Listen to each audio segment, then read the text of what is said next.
Hello friends, இங்கே பாருங்கள்.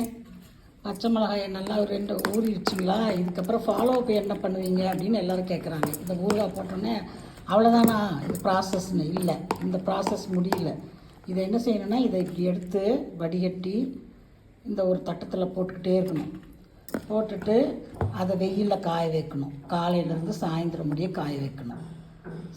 காய வச்சுட்டு அதை எடுத்து நைட்டில் திருப்பி இதில் போடணும். இது மாதிரி போட்டுக்கிட்டே இருந்தால் 2-3 நாள் என்ன ஆகும், இந்த மோரெல்லாம் இந்த இருக்குல்ல, இந்த மோரெல்லாம் கம்ப்ளீட்டாக இதில் இழுத்துட்டு இது வெள்ளை கலராக, இந்த பச்சை கலராக இருக்கிறது வெள்ளை கலராக மாறிடும்.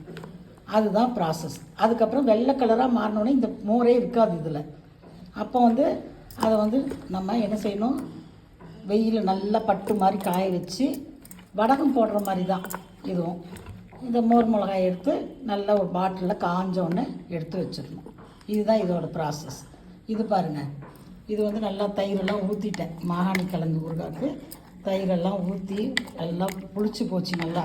இது அப்படியே வெயிலில் திறந்த மாதிரி கொஞ்சம் நேரம் வச்சுட்டு 2 நாள் வச்சுட்டு அப்புறம் ஃப்ரிட்ஜில் வச்சுக்கணும். இப்போயே பாருங்கள், ஃபெர்மெண்டேஷன் ஆகிருக்குதுங்களா, எப்படி பபுள்ஸ் எல்லாம் ஃபார்ம் ஆகிருக்கு பார்த்தீங்களா?